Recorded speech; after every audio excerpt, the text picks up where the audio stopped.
Good morning. Today we start our next subunit from the landscape gardening, that is the bottle garden. A bottle garden is a container similar to a terrarium in which plants are grown.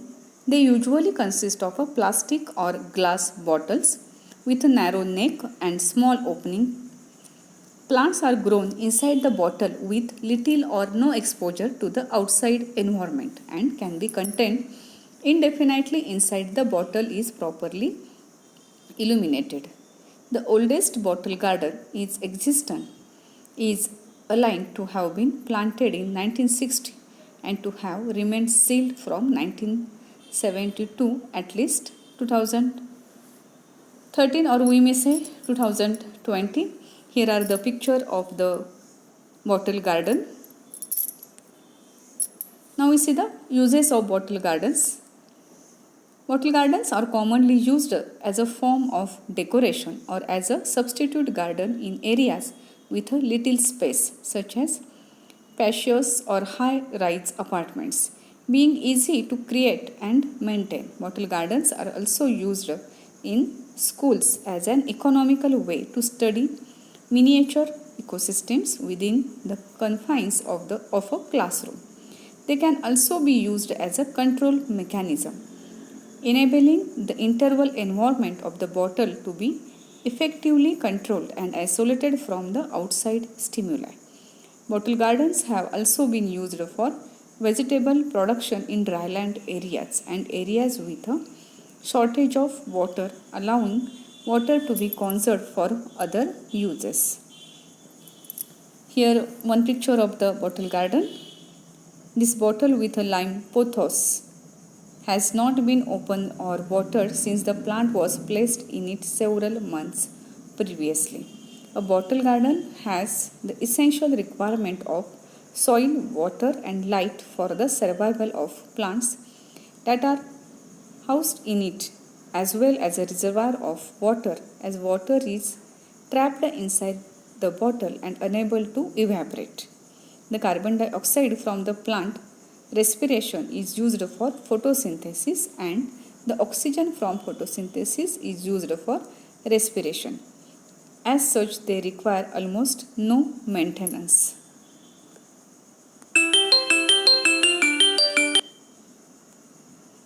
Here, how do you make a bottle garden? Here are some steps given by them. There are many ways to reuse glass and plastic bottles, and a bottle garden is one of them. Step first, select a bottle. Then fill the bottom of the bottle with pebbles. Next step is the add a thin layer of activated charcoal and peat moss. Next step is plant your garden or plant your bottle, and the last step is seal your garden and watch it grow. Here are some pictures of the photographs of the bottle garden. See here, in this bottle garden we grow slow growing plants. See here, very beautiful pictures of the bottle garden. Here are some plants which grow in this bottle. I will tell you, such as the asparagus fern, begonia rex, bird's nest fern, peperomia, club moss, that is the lycopodium, then hurt leaf philodendron, snake plant, that is the sansevieria, artillery plant, that is the Pilia macrophylla, asparagus fern, etc. These plants grow in here in this picture. Snake plant and Z plant grown in this bottle. In this philodendron and syngonium plants are grown. Here we can see clearly a layer of soil. The soil is of our construction or from the seashore. Then charcoal layer. Then on that soil layer is present, and in that soil layer we plant our plants in the bottle. Here are also a very beautiful bottle garden.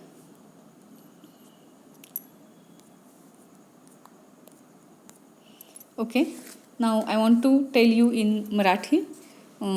Bottle गार्डनलाच आपण काच हंडीतील बगीचा असंही म्हणतो. बोन्सा, ikebana या प्रकारांना जुनी परंपरा व इतिहास आहे. मात्र बॉटल गार्डन मीन्स टेरारियम, ह्यालाच बॉटल गार्डनलाच आपण टेरारियम असंही म्हणतो, ही अलीकडच्या काळातील कला म्हणजेच वसाहतीच्या काळामधील आहे असे म्हणायला काही हरकत नाही. भारत हा देश अनेकविध वनस्पतींनी समृद्ध आहे. 17 ते 18व्या शतकात ब्रिटिशांचे साम्राज्य होते. त्यावेळी विमानांचा वापर नव्हता. सर्व वाहतूक जलमार्गाने होत होती. अशावेळी भारतातून वेगवेगळ्या औषधी वनस्पती, ऑर्किड, नेचे मीन्स फर्न्स ब्रिटनला नेणे अशक्य असायचे. बोटीचा प्रवाससुद्धा 3-3 महिने करावा लागत असे. व्हिक्टोरिया राणीच्या काळामध्ये नॅथॅनियल नावाच्या वनस्पतीशास्त्रज्ञाने काचहंडीतील बगीचा ही पद्धत प्रथम शोधली. त्यांनी भारतातील अनेक प्रकारच्या वनस्पती व ऑर्किड बाटल्यांमध्ये भरून ब्रिटनला नेल्या. हीच बॉटल गार्डनची सुरुवात. इंग्लंडमध्ये व्हिक्टोरिया राणीच्या काळामध्ये टेरारियम घरात किंवा बागेत ठेवणे ही एक प्रतिष्ठेची व अभिमानाची बाब होती. तिला सजावटीची वस्तू म्हणून ठेवले जायचे.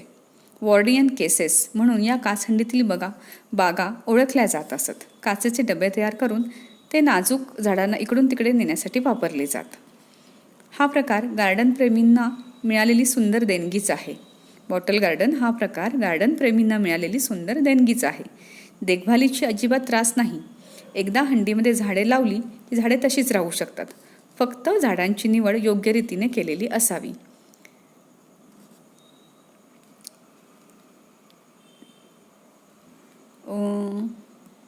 आमचं गार्डन क्लब आहे, तर त्या क्लबमध्ये एक कुलकर्णी नावाचे सर आहेत.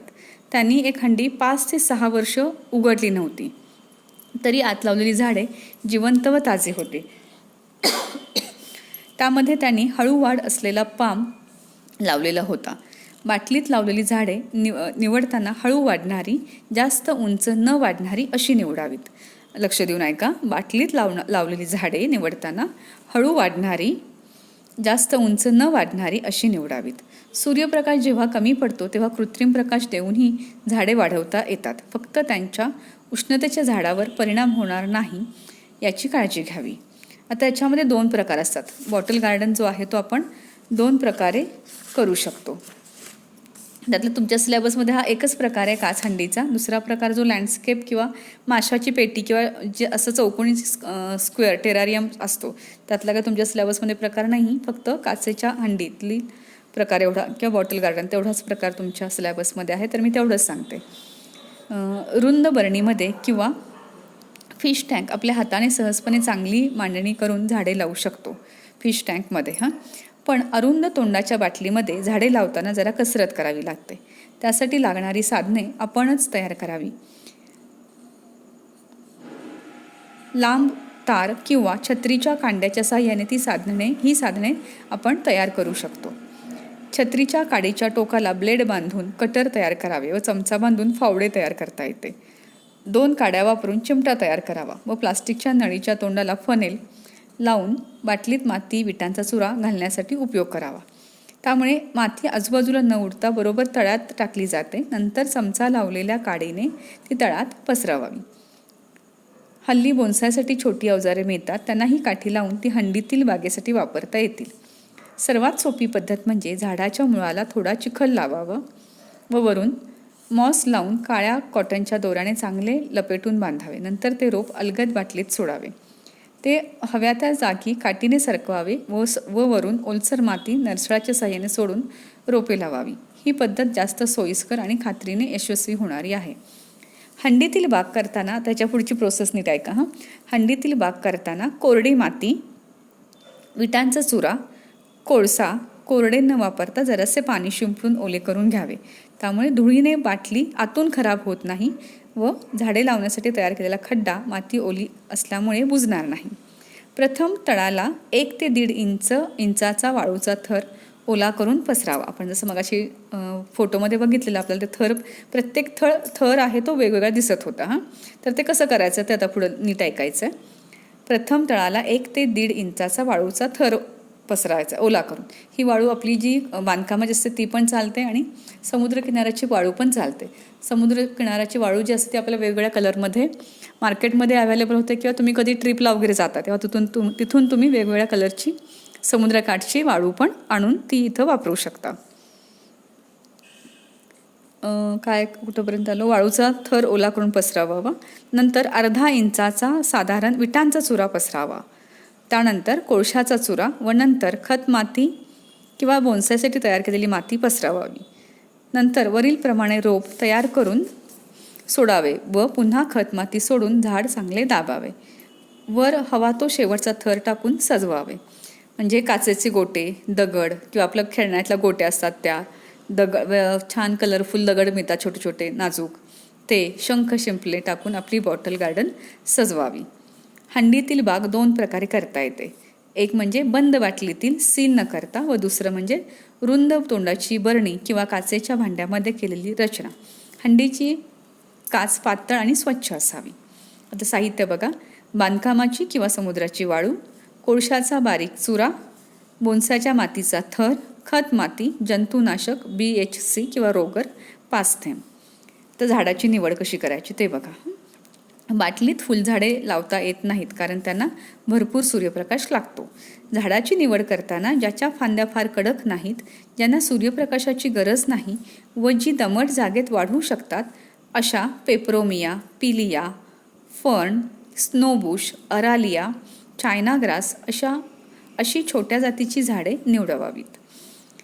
वनस्पती आपले अन्न आपणच तयार करतात. या प्रक्रियेस फोटोसिंथेसिस असे म्हणतात.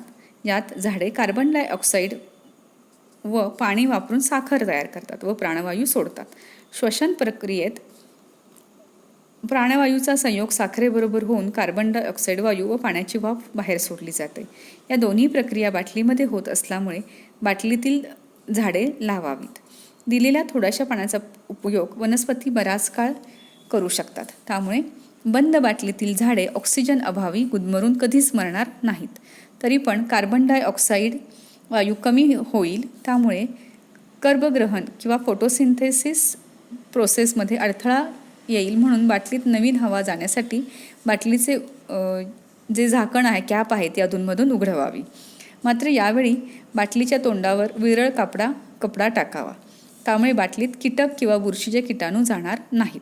बाटली 2 ते 3 महिन्यानंतर त्याची कॅप उघडून 8 ते 10 तास उघडी ठेवावी. थोडे पाणी कमी असेल तर टाकावे व नंतर परत बंद करावी.